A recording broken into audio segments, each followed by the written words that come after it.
India's work productivity is one of the lowest in the world. My request is that our youngsters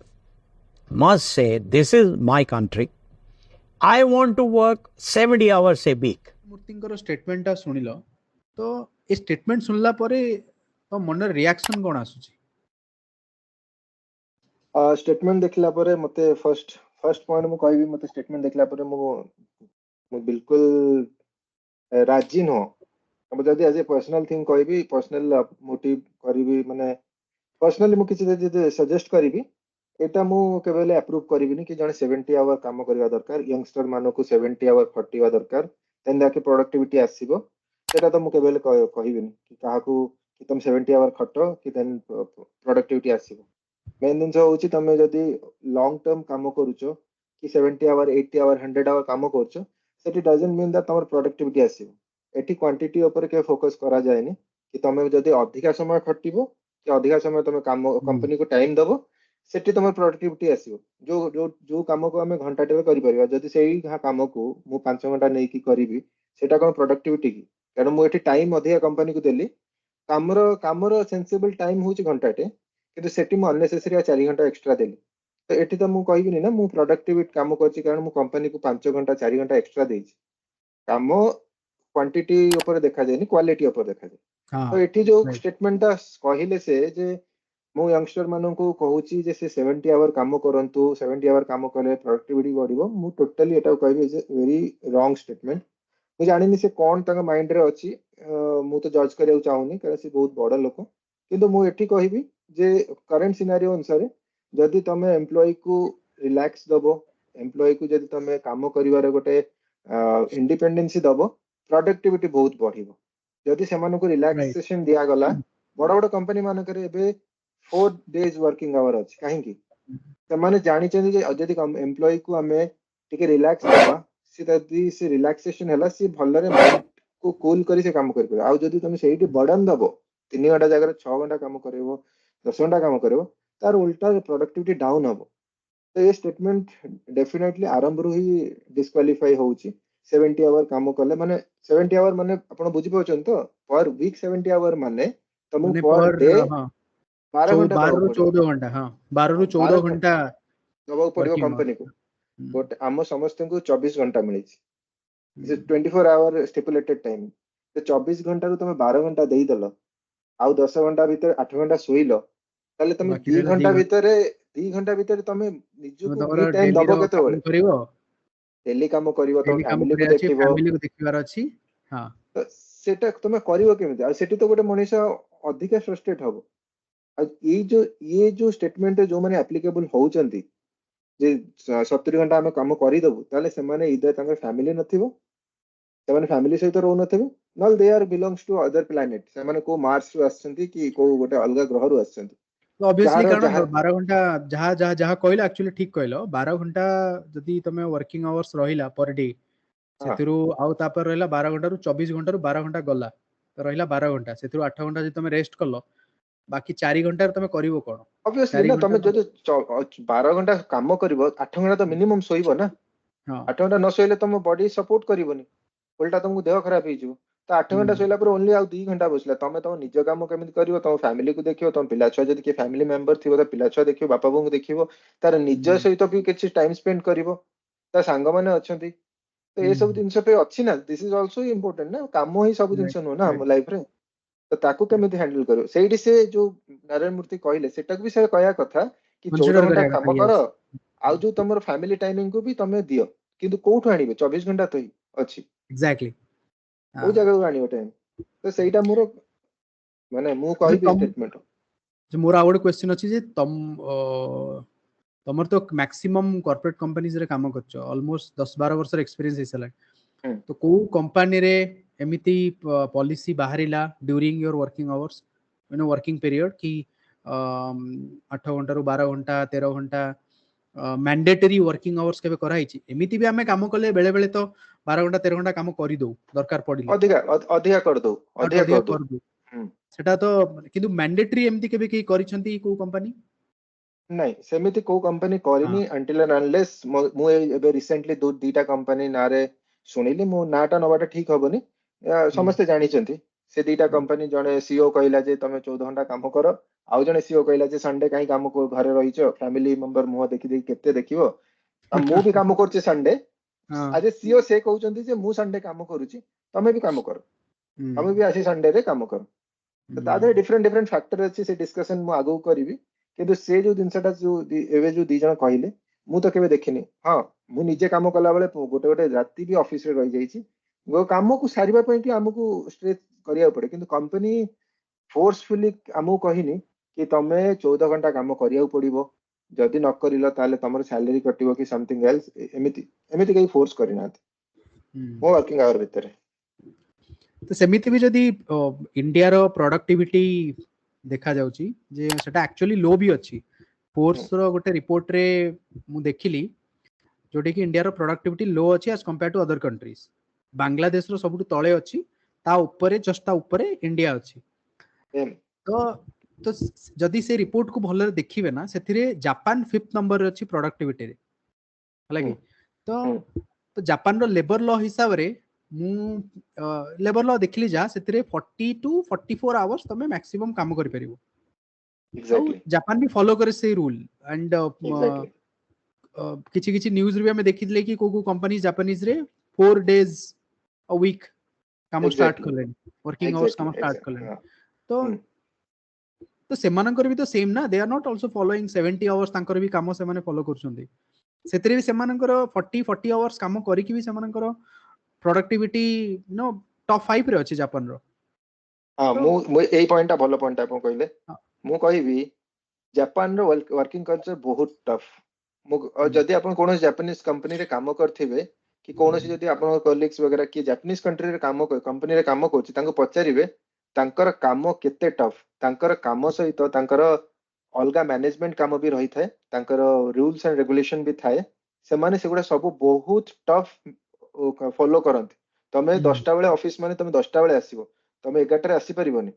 आ तम काम कला भितरे जो 40 घंटा से माने काम करंती they are very much dedicated to their work से माने सेमिति करंतीनी कि जिबे चाय पार्टी के लिए सुट्टा पई जाई कि 2 घंटा सेठी बाहर बुली की पळे आसे से माने करंतीनी तांकर सेटा नाही से माने बसिबे 8 घंटा बसिबे पूरा 8 घंटा काम करिवे then they will log off आ जो तुमे क्वेश्चन टा कहिलो जे जापानीज कंपनी मानकर बा जापानीज कल्चर रे कि तांकर वर्क लेबर लॉ अनुसार 40-44 घंटा काम कला परे भी दे आर प्रोडक्टिव एंड सेमानकर 5 नंबर रे अछि हम इंडियन कंपनी माने 70 घंटा नखा फोर्स करछन्ती काम करिया पे सैटरडे संडे डाकुछन्ती इवन आफ्टर सेमाने काहे कि एते लो रे अछन्ती आर गोटी मात्र आंसर कि तमे जदि एम्प्लॉय मानन को ओवरलोड दबो से माने प्रोडक्टिविटी लो करिवे एनीथिंग कंपनी हम गोटे मनीष होउची गोटे मशीन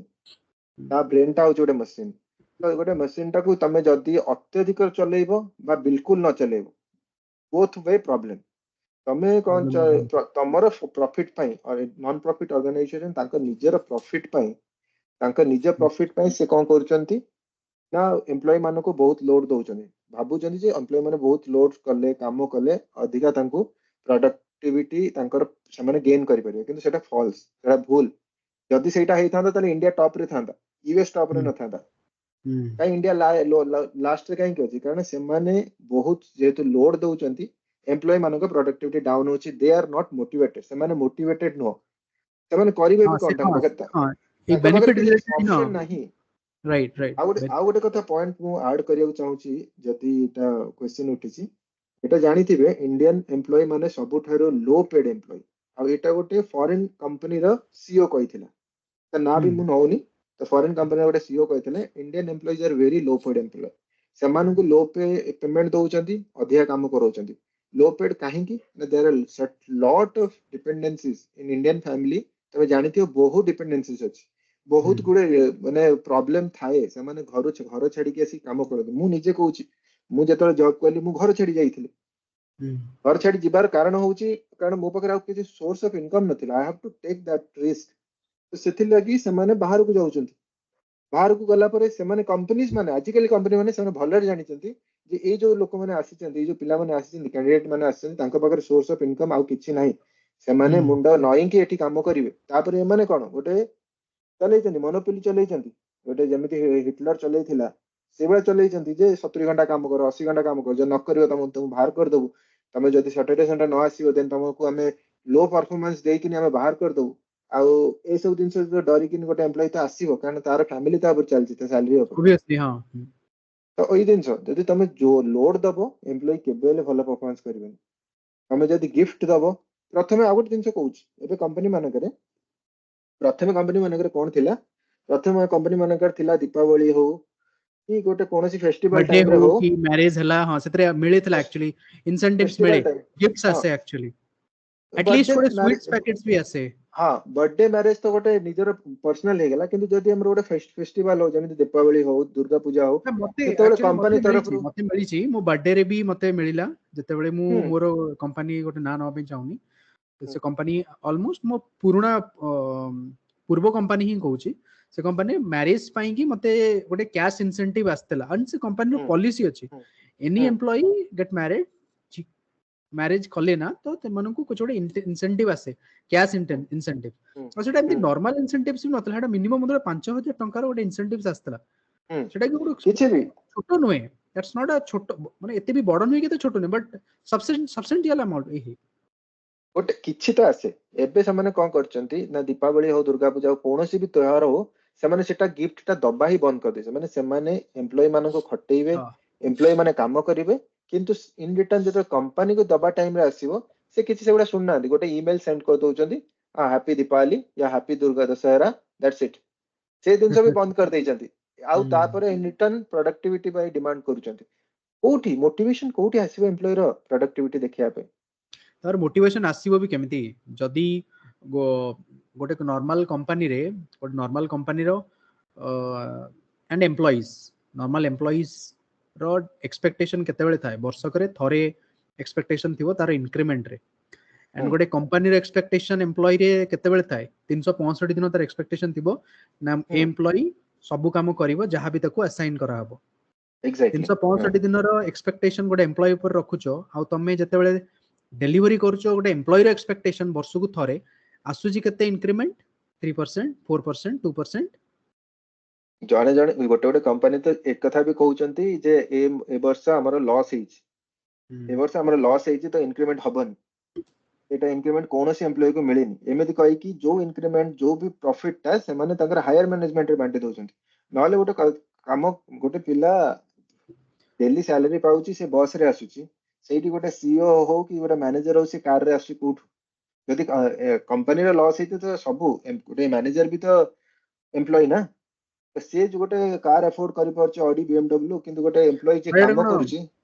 बट जोटा एबे कहिलो जे एम्प्लॉय रो इंक्रीमेंट काटी की तार पोर्शन टा हायर मैनेजमेंट को मिलुची बट एटा कोन रियल रे हेइची तम एक्सपीरियंस रे रियल केबे ହେଇଛି, रियल ହେଇଛି, रियल हबार काहेकि कहूची ना କାହିଁକି ନା ଏଟା ଗୋଟେ ମାନେ ଏଟା ଗୋଟେ ଆଲିଗେସନ ଗୋଟେ ସିରିୟସ୍ ଟାଇପ ର ଟିକେ ଆଲିଗେସନ ଟା ତ ना ସେଇଟା ना ପଚାରିଲି କି सीरियस टाइप एलिगेशन नुह, एटा एक्चुअली फैक्ट, कंपनी रे एटा फैक्ट। कारण मु गोटे कंपनी रे काम करथली, मोर प्रथम कंपनी गोटे बहुत बड़ कंपनी, से कंटिन्यूअसली 3 वर्ष इंक्रीमेंट देलानी, एम्प्लॉय मानू कहला जे नहीं इंक्रीमेंट होनी हेबनी, काहेकि ना company is going on loss.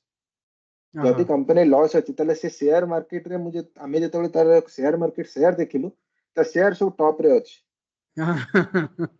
बुझि पारछ तो कंपनी मुझे ना लॉस होची नउनी आ शेयर तार ऊपर को बढ़ी चलची तार शेयर हमको डाउट हैला, तो प्रथम थर कहला ओके ठीक अछि, आमे सेतबे फ्रेशर वाला थिलु, आमे किछि भाबिलुनी। सेकंड ईयर जेतबे कहला कि आमे भाबिलुनी, थर्ड ईयर जेतबे कहला आमे से ऊपर डाउट कलु, डाउट करी कि आमे पूरा लास्ट 5 वर्ष रे जेतबे आमे शेयर तक देखिलु, से लास्ट 5 वर्ष रे से टॉप रे अछि। त ना नेबिनी से कंपनी रे, से गोटे बहुत रिटेल कंपनी जो अपन कहि परिबे लैपटॉप वगैरह से बाहर करे, तो से कंपनी कहला हमर लॉस चलची, देन केमिति तार शेयर टॉप रे चली, तो एउट तो जने जानि परिबो ना जे जदि लॉस चलची तो शेयर क्यों टॉप अछि, शेयर जदि अप अछि तले हमहु इंक्रीमेंट काई मिलुनी, हमहु शनिवार डकेइबो, रविवार काम करिया डकेइबो, अनकॉल करिवो, सब प्रकार हमको काम करेइबे, किंतु देला बेलू को कहबे लॉस। तो एटा आपण देखु तो एटा गोटे स्कैम हो, कंप्लीटली गोटे प्रोफेशनल स्कैम हम से तो होची। एक्चुअली जो पॉइंट्स गुड़ा कहले माने फैक्ट पॉइंट्स गुड़ा को रिलेटेड टू इंक्रीमेंट इंक्रीमेंट नाही बहुत लो थाए एंड एक्सपेक्टेशन अधिका थाए एंड एम्प्लॉई भी किछि करि पारु नाहंती कारण तांकर बर्डन्स रेस्पॉन्सिबिलिटीज ईएमआईज एई चक्कर रे एक्जाक्टली जहाँ मिलला ताहा करि चलले तापरे जणे Exactly. जदी बाहरी पडला ता पछरे 10टा लोक रेडी थिबे करिया पई कि हम्म हम्म सेई चक्कर ए सब जिंस चलीची एंड कंपनीज एई जिंसर भी फायदा उठाउछंदी एबे 44 एबे 40 आवर्स वीक चलीची 40 44 कभी कभार चलीची एमती बढ़िया पे 50 60 करिया पे जदी कंपनी पॉलिसी अप्लाई कर देला एम्प्लॉय माने करिवे कोन किछि करि करि परिबे परिबेନି। मते लागु किछि करि किछि- परिबे से किछि ऑब्वियसली करिपरिबेନି। जिबे जेमिति 40 आवर्स करथले सेमिति करि के आसीबे 40 आवर्स हो 70 आवर्स हो एबे जदि सब कंपनी एबे करिदब जे you have to do 70 hours तुमको मैंडेटरी करिया पड़िबो केही किछि करि परिबेनी कारण ସେମାନେ ଜାଣିଛନ୍ତି ଯଦି ମୁଁ कंपनी ସହିତ ଲାଗିବି कंपनी रिप्लेस କରିଦବ ଗୋଟେ ପିଲା ପଛରେ 10 ଜଣ ପିଲା ବସିଛନ୍ତି ତ ଗୋଟେ कंपनी ଆଉ ସେ लो एम्प्लॉय ବି लो सैलरी एम्प्लॉय भी बसଛନ୍ତି जो माने